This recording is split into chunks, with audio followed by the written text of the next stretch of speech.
कधीच नाही चुकणार तुमचे फेवरेट टीव्ही शोज झी5 सोबत, तेही एकदम फ्री। साहेब, सर्पलिपीतून जो अर्थ निघाला त्यावरून इंद्राणी आत्यांनी तुम्हाला फक्त एवढंच सांगितलं की तुम्ही विरोचक नाही आहात। हे नाही सांगितलं की रुपाली बाई साहेब विरोचक आहेत, कारण आम्हाला माहित होतं तुम्ही हा धक्का नाही सहन करू शकणार। श्लोकात स्पष्ट लिहिलंय, तुझ्या देवकीला वधूनी विरोचक, यशोदा बनूनी तुझा घास घेई। तुझ्या देवकीला म्हणजे कलियुगातली तुमची आई ममता मावशी, त्यांना मारून विरोचक यशोदा बनून तुम्हाला मारण्याचा प्रयत्न करेन।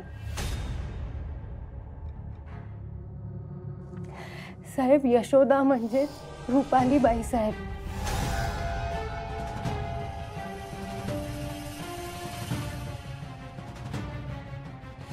आणि हे सगळं फक्त पैसे, इस्टेट किंवा प्रॉपर्टी या सगळ्यासाठी नाहीये। या सगळ्या मागे वेगळं कारण आहे जे देवी आईने लिहून ठेवलंय, आणि ते कारण तुम्हाला माहिती आहे।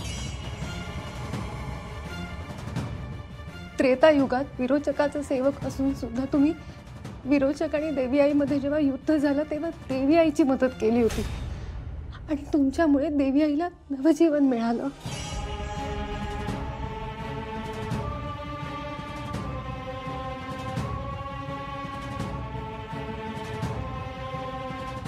अद्वैत, तुझं मन मी समजू शकतो। तुला जेवढा मोठा धक्का बसला ना तेवढा मलाही बसला होता ना। तुझ्यासारखी माझीही अवस्था झाली होती। अरे, मी प्रेम केलंय रे रुपालीवर, तू जेवढं करतोस तेवढंच।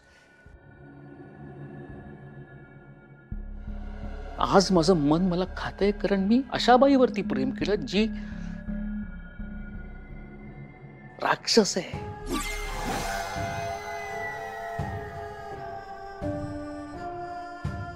जी खुनी,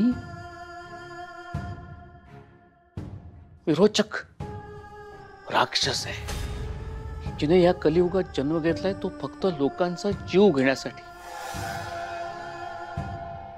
तिच्यामुळे तुझ्या बंटी मामाच्या जीवालाही धोका आहे। काय सगळं काय सांगताय तुम्ही मला?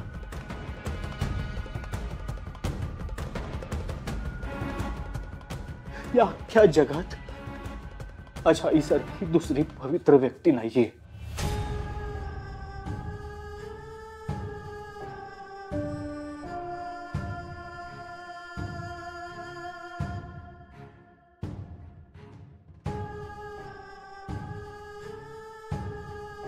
कुठे हे सगळं? अद्वैत, समजून घे रे। आई, बाबा बाबा, बस बस बस आता। तुम्ही म्हणाला पाठी कोरी ठेवून ऐकून घ्या, मी सगळं ऐकून घेतलं। बाबा आता पास, मला नाही सहन होते।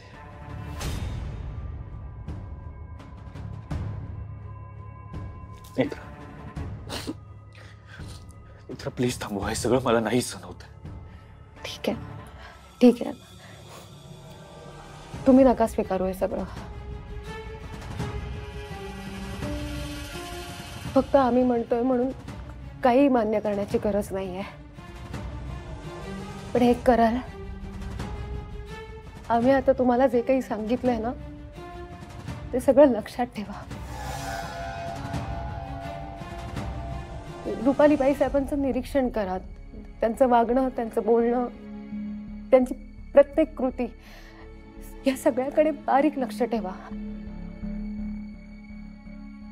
साहेब, सत्य तुम्हाला सुद्धा डोळ्यांनी दिसेल, फक्त एवढं करा।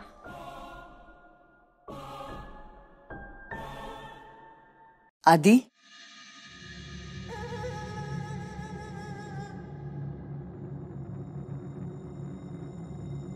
Black coffee.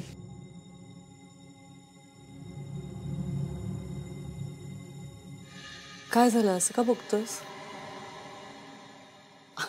मी नाही केली आहे, नेत्रानेच केली आहे. ती बिझी होती कामात म्हणून मी घेऊन आले.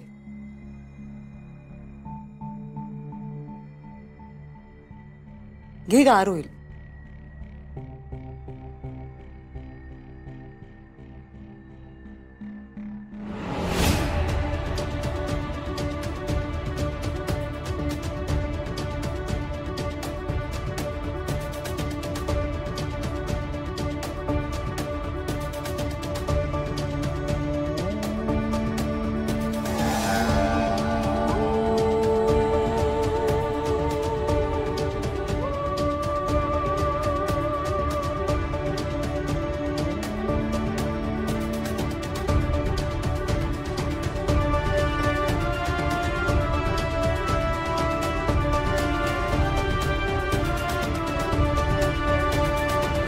आई, मी एवढी कॉफी नाही घेत एकदम. आपण अर्धी अर्धी शेअर करूयात. नाही नाही नाही, मला नकोय. आई अगं असं काय करतेस? तुला पण आवडते ना कॉफी? अरे आवडते, पण मला ही ब्लॅक कॉफी नाही आवडत. मला आपली साधी दुधाची कॉफी आवडते. आई, तू माझ्यासाठी घेतली असतीस कॉफी, माझ्याबरोबर शेअर केली असतीस तर मला आवडलं असतं. आधी कॉफी, चांगल्या गोष्टी, आनंद, सुख हे सगळं नेत्राबरोबर शेअर करायचं. पण एखादी गोष्ट तुला आवडली नाही, तुला कशाचं दुःख झालं, त्रास झाला, तर ते मात्र माझ्याबरोबर शेअर करत जा. मी कायम बरोबर असेल तुझ्या. घे, थंड होईल कॉफी.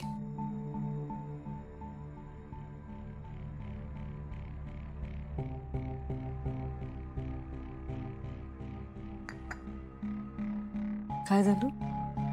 नाही, काही नाही. मला वाटलं बाहेर कोणीतरी आहे. बघते मी.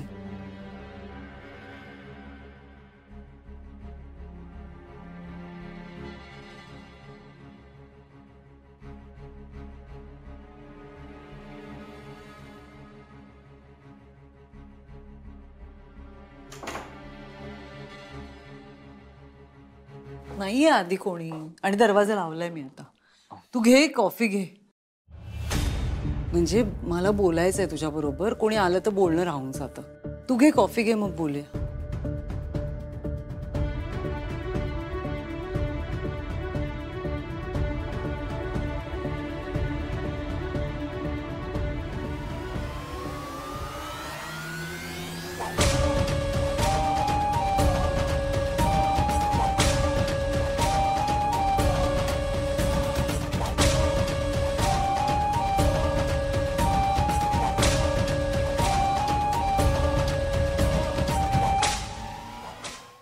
झी5 ॲप डाउनलोड करा आणि पहा सर्व एपिसोड्स एकदम फ्री.